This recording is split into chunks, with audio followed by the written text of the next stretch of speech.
Eu confesso, eu já perdi as contas de quantos cadernos eu comprei para escrever metas que jamais passaram de anotações em uma folha de papel. A coisa é tão feia que hoje em dia eu já entro na papelaria cabisbaixo pensando: oba, lá vou eu me enganar mais uma vez fingindo que eu tenho força de vontade para conquistar o que eu quero. Aliás, eu não sei como é que é pra você, mas por aqui esse ritual se repete todo fim de ano. Eu faço uma retrospectiva dos 12 meses anteriores, vejo que eles foram improdutivos e que a minha vida tá uma merda, então eu fico puto com isso e me comprometo a ser uma pessoa melhor no ano seguinte. Mas o meu problema é esse aqui.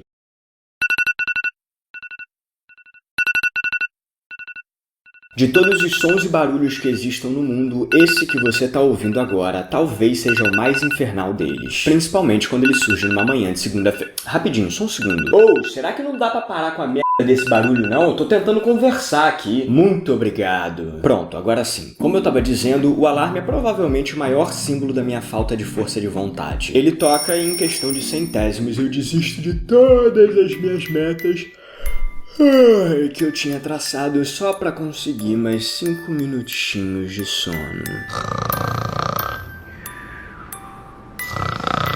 E isso fez com que eu me questionasse. Oh, tu tá dormindo também? Acorda aí pra gente continuar, vai. Isso fez com que eu me questionasse qual o limite da minha força de vontade. Ah, e claro, uma vez que eu tivesse essa resposta, eu também gostaria de saber: é possível aumentar a minha força de vontade? Bom, de acordo com um estudo do Statistic Brain Research Institute, de todas as pessoas que criam metas pro começo de um novo ano, 50% desistem ainda em janeiro e 27% desistem antes mesmo de dezembro chegar ao fim. Eu, no caso, me encaixo no segundo grupo. Mas enfim, o que me chamou a atenção foi o fato de que o principal motivo que me impedia de alcançar o que eu desejava era a preguiça de começar. E apesar de eu nunca ter sido um bom aluno em física, essa constatação me fez lembrar da primeira lei de Newton, também conhecida como lei da inércia. Tá bom, vai, eu sei. Aparentemente um cara que teve a sua cabeça acertada por uma maçã e criou a teoria da gravidade não tem muita conexão com força de vontade a alcançar as suas metas. Mas na verdade tem sim, e bem mais do que você pensa. Porque a primeira lei de Newton diz que um objeto parado sempre tende a permanecer parado, e um corpo em movimento tende a manter o movimento. Essa tendência natural só pode ser alterada pela aplicação de uma força externa. Tá meio confuso, né? Então vamos simplificar. O que Newton quis dizer é que você precisa fazer um grande esforço para entrar em movimento. E isso você pode perceber toda vez que você se compromete a iniciar qualquer meta, certo? Afinal de contas, ficar em casa assistindo Netflix sempre parece a melhor opção. Só que por outro lado, e essa é a parte mais interessante,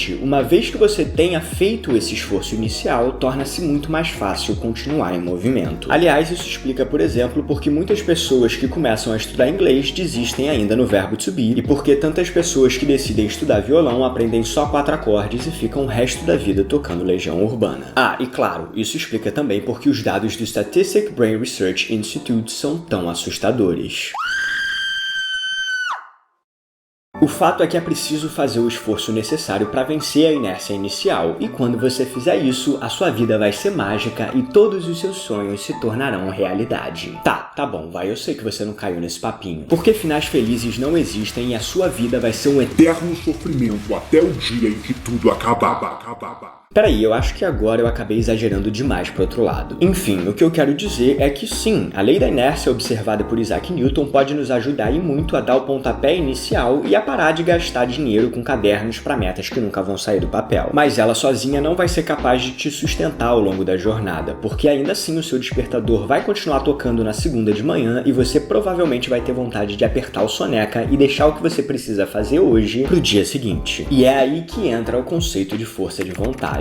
E segundo o psicólogo Roy Baumeister, força de vontade é o que nos separa dos animais. É a capacidade de conter nossos impulsos, resistir à tentação, fazer o que é certo e bom para nós a longo prazo, não o que queremos fazer agora. Ou seja, a gente sabe que a vida não é exatamente uma estrada em linha reta que beira o oceano em um dia ensolarado. Na verdade, ela tá mais pra um rally dos sertões onde a cada momento você pode capotar e morrer. Enfim, o fato é que a força de vontade é uma virtude essencial para alcançar os nossos objetivos objetivos ou, pelo menos, para seguir caminhando em direção a eles, faça chuva ou faça sol. Só que eu não sei como é que é pra você, mas eu tinha a impressão de que a força de vontade era uma espécie de loteria. Ou você é sortudo o suficiente para nascer com essa característica, ou você vai passar o resto da sua vida jogando em números aleatórios e sonhando com a remota possibilidade do dia em que tudo vai mudar e você vai botar em prática as metas que estão anotadas no seu caderno. Mas eu confesso, eu mudei de ideia a partir do momento em que eu ouvi uma frase do jogador de futebol Cristiano Ronaldo. Porque vamos lá, existe toda aquela história de que o Messi é melhor e mais talentoso do que o Cristiano Ronaldo, e tudo bem, é provável que isso seja verdade. Mas em termos de força de vontade, meu amigo, ninguém bate o robozão. Porque através de uma disciplina incansável, ele conseguiu ser eleito 5 vezes o melhor do mundo.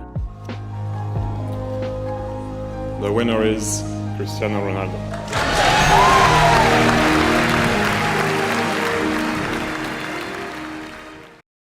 Como ele fez isso? Bom, dá só uma olhada na explicação do cara. Na minha cabeça eu sou o melhor. Se não pensarmos assim, não temos ambição. Eu tenho de pensar que na minha profissão eu sou o melhor. Posso não ser, mas na minha cabeça eu sou o melhor. E sabe por que essa frase do Cristiano Ronaldo é tão importante? Porque ela mostra que os nossos pensamentos têm tanto poder de nos fazer caminhar rumo aos nossos objetivos, quanto de nos fazer desviar deles. Ah, e deixa eu aproveitar para te falar uma coisa. Não foi o acúmulo de metas inalcançadas que me fez parar e refletir sobre esse assunto, e sim o filme Homens de Honra. Pois é, porque a obra conta a história verídica do Carl, um jovem que deseja fazer parte da Marinha Americana. Entretanto, por preconceito, seus superiores fazem de tudo para que ele desista. Só que com uma força de vontade do tamanho do mundo, o Carl se propõe a ultrapassar qualquer obstáculo que se coloque em seu caminho para alcançar seu sonho. Ou seja, é inevitável assistir a esse filme e não se fazer a pergunta com a qual nós começamos esse vídeo. Qual é o limite da minha força de vontade? Bom, durante muito tempo acreditou-se que a força de vontade era similar a uma bateria, ou seja, à medida em que você a utilizava para tomar decisões ao longo do dia, ela ia se esgotando até chegar a zero.